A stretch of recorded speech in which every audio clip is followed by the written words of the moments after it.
All right, I'm Christine Benner. I wrote this paper with Daniel Gardiner, who's not here yet, but we were researching the effects of SOT and acupuncture as a co-treatment model in the treatment of slap tears, shoulder injury, for those of you who are not familiar with what a slap tear is. Here is a picture of the structures that are involved. It's where you have a biceps tendon injury where it anchors into the labrum at the glenoid fossa. There's the other picture of it. So an injury to the glenoid labrum, sometimes it's a small tear, sometimes it's a larger tear. It stands for superior labral tear from anterior to posterior. So this is often treated with arthroscopic surgery, but we were trying to do it conservatively and had really great results, which is why we wanted to write this up. So we wanted to see whether SOT and acupuncture as a co-treatment model could facilitate recovery without the arthroscopic surgery. Patient was a 42-year-old male. He's in great health generally. He is a boxer, so he was doing the uppercut kind of punching into the bags, and the goal is to punch the bag from below with enough force, and you're trying to actually lift the bag. So this is a lot of force on the biceps tendon and the labrum and the surrounding structures, right? So this was starting in May 2009. He had some discomfort with minimal movement, but then he had a lot of pain upon lifting the arm and rotating it. So the range of motion had become more limited with increased clavicular displacement. His clavicle was really out of alignment as a result of this whole thing, and it was getting unstable. So he was developing a radiculitis into the right arm all the way down into the fingers.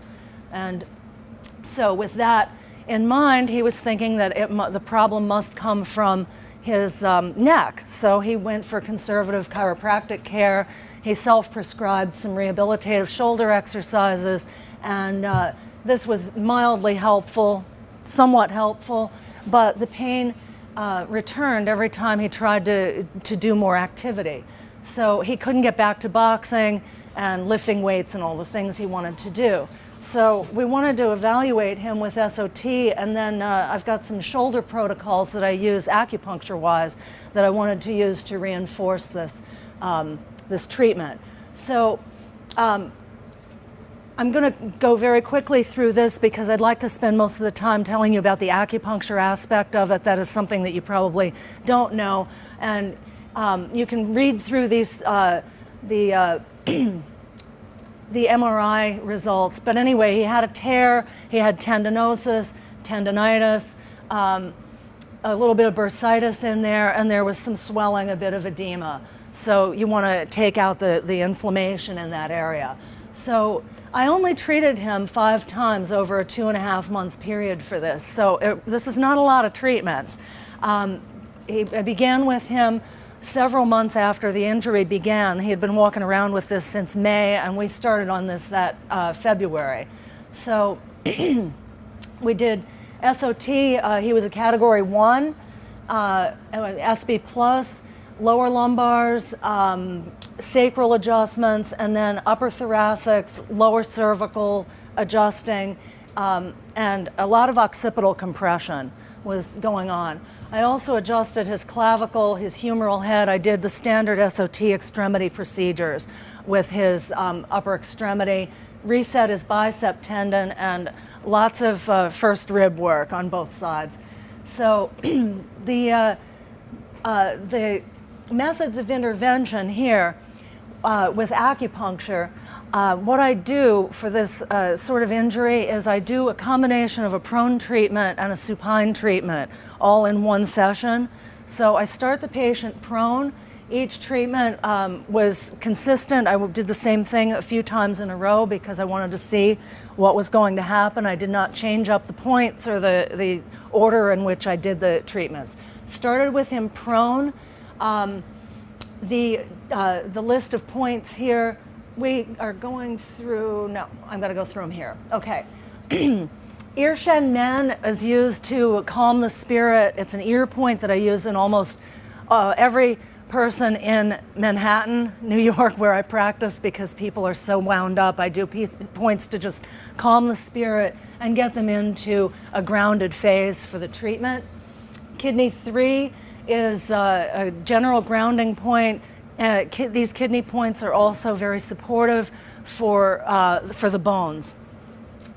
So bladder 58 is a master point that is used for, it's a master point for the upper back, to open and release the entire upper back. Gallbladder 34 is the master point for sinews, for tendons, ligaments. So obviously with a slap tear or any kind of tendonitis, ligaments, sprains, strains, tears, that sort of thing, you want to use gallbladder 34. Now, I'm needling all of these because I'm a licensed acupuncturist, but it might be interesting to follow through on this at one point and try it with lasers, try it with acupressure. There are a lot of ways that we could follow through on this. These points were all needled, though. Small intestine 3 is also a master point to open the entire arm. He was having those radicular symptoms, so we wanted to get into that. Small intestine 11 is located right on the shoulder blade. So then there are usually a lot of trigger points around those rotator cuff muscles, the infraspinatus, etc.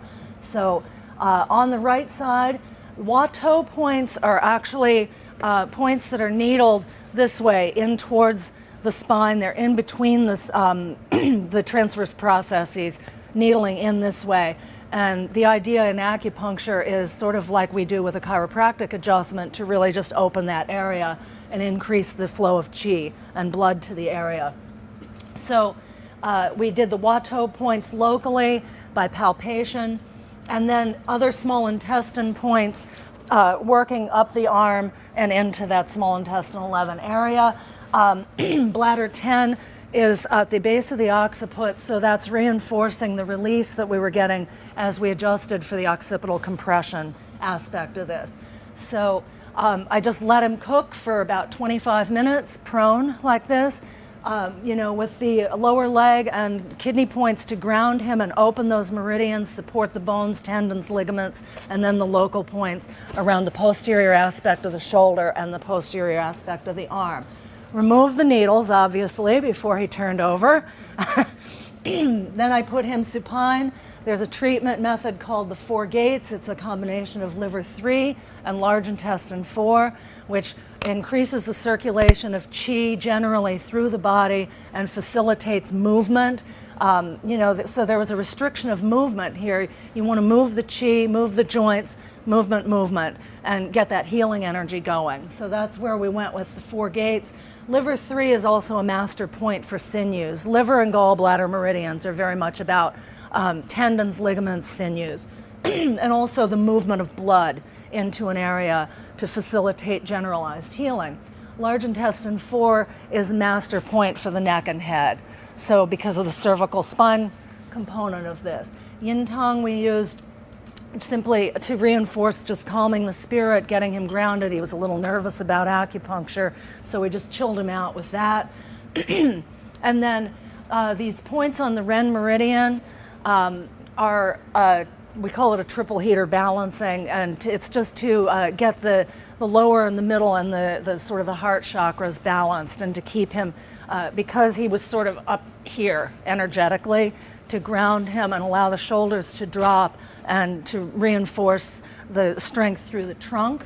Stomach 36 has about 50 million uses, and one of the things is to build qi and blood, bring healing energy, and build nutritional aspects that are going to help the tissue heal. And then I did some local points, shallow needling, just by palpation, around that biceps tendon. Lung 1 is in that area as well.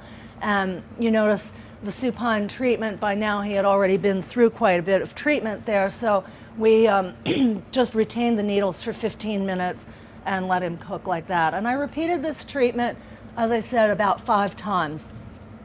So when acupuncture was included, he got an immediate improvement. He got off the table and said, "Oh my gosh, yeah, look at the range of motion, some discomfort with certain exercises, but he had been doing other types of home rehab, exercise, and other types of chiropractic care. And when I used the SOT blocking and cranial and extremity work in addition to this acupuncture, he got a lot of improvement in function, and he has been much better up until today. So if he just stays away from punching a bag that's way too heavy for him, I think he'll just be fine. So there have been some studies investigating shoulder pain. None have been specifically for slap tears up until now. Is that right, Charles? Yep. So we're into a new territory there. So this had been around for 8 months. I treated him 5 times. And it's interesting that he had been doing these other types of care, and that this particular combination made a big difference for him. So this is a low-risk therapy. He didn't have to take any meds. He didn't have to have arthroscopic surgery, and we were all very happy about that. So that is the end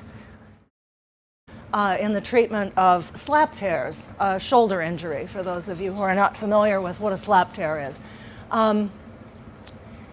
Here is a picture of the structures that are involved. It's where you have.